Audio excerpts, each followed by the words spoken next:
شروع کرتا ہوں اللہ کے نام سے جو بڑا مہربان اور نہایت رحم کرنے والا ہے۔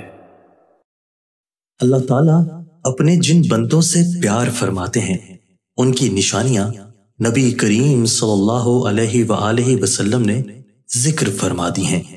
اسی طرح نبی کریم صلی اللہ علیہ وآلہ وسلم نے اللہ تعالیٰ کے مبغوث ناپسندیدہ بندوں کی علامات بھی ذکر فرما دی ہیں تاکہ انسان اپنے آپ کو ان برے اوصاف سے بچائے۔ حضرت ابو ذر غفاری رضی اللہ تعالیٰ عنہ سے روایت ہے کہ نبی کریم صلی اللہ علیہ وآلہ وسلم نے فرمایا، تین طرح کے لوگوں سے اللہ تعالیٰ محبت جبکہ باقی تین طرح کے لوگوں سے اللہ تعالیٰ نفرت فرماتے ہیں۔ جن سے اللہ تعالیٰ محبت فرماتے ہیں ان میں سے پہلا وہ شخص ہے جو ایسی قوم میں رہتا ہو جس قوم کے پاس کوئی شخص رشتہ داری اور قرابت داری کی بنیاد پر نہیں بلکہ محض اللہ کا واسطہ اور قسم دے کر کچھ مانگنے آیا ہو اور وہ قوم ایسے شخص کو دینے سے انکار کر دے، اور یہ شخص علیحدگی میں اس مانگنے والے کی اس طرح مدد کرے کہ اللہ تعالیٰ اور مانگنے والے کے علاوہ کسی کو اس بات کا پتہ نہ چلے۔ دوسرا وہ شخص جو کسی ایسے قافلے میں شریک سفر ہو کہ وہ قافلے والے سفر کی تھکاوٹ کی وجہ سے رات کو سو جائیں، اور یہ شخص اللہ کی طرف متوجہ ہو کر آہوزاری اور کلام اللہ کی تلاوت میں مشغول ہو جائے۔ تیسرا وہ شخص جو ایسے لشکر میں شامل ہو جس کو میدان کارساز میں شکست ہو گئی ہو، لیکن یہ شخص بھاگنے کے بجائے سینہ سپر ہو کر آگے بڑھے، یا تو قتل کر دیا جائے یا پھر فتح و نصرت اس کے قدم چوم لے۔ نبی کریم صلی اللہ علیہ وآلہ وسلم نے فرمایا، تین طرح کے لوگوں سے اللہ تعالیٰ نفرت کا معاملہ فرماتے ہیں۔ پہلا وہ شخص ہے جو بوڑھا ہو جائے پھر بھی زنا کرے، دوسرا وہ شخص جو فقیر اور تنگ دست ہو پھر بھی تکبر کرے، اور تیسرا وہ شخص جو مالدار ہو لیکن دوسروں پر ظلم کرے۔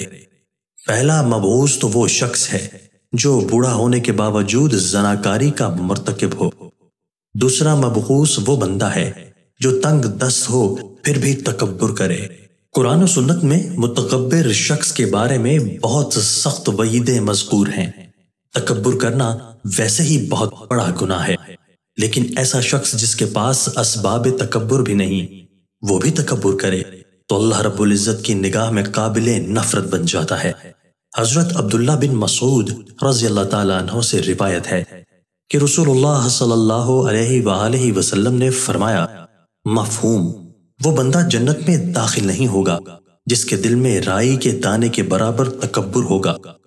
اس پر ایک شخص نے سوال کیا کہ بندہ اچھے کپڑے اور اچھے جوتے کو پسند کرتا ہے، کیا یہ بھی تکبر ہے؟ آپ صلی اللہ علیہ وآلہ وسلم نے جواب دیا کہ نہیں، اللہ جمیل ہیں اور حسن و جمال کو پسند فرماتے ہیں۔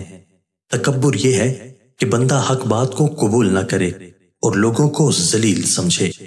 صحیح مسلم۔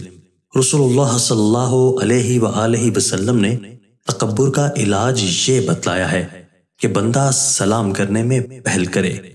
تیسرا مبغوث بندہ وہ ہے جسے اللہ نے مال دیا ہو اور وہ ظلم کرے۔ جو بندہ مالدار ہونے کے باوجود ظلم کرتا ہے وہ اللہ کے ہاں قابل نفرت ہے، کیونکہ مال کا مل جانا محض اللہ کی عطا سے ہے، اس کی وجہ سے اور اس کے ہوتے ہوئے کسی پر ظلم کرنا اعلی درجے کی حماقت ہے۔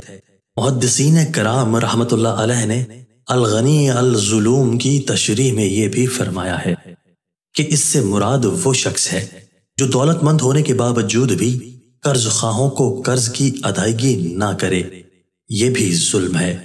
اللہ کریم ہمیں اپنے محبوب بندوں میں شامل فرمائے اور مبغوض ہونے سے بچائے، آمین۔ دوستو، اللہ تعالیٰ ہمیں ان احادیث مبارکہ پر عمل کرنے اور اپنی زندگیوں کو سنوارنے کی توفیق عطا فرمائے۔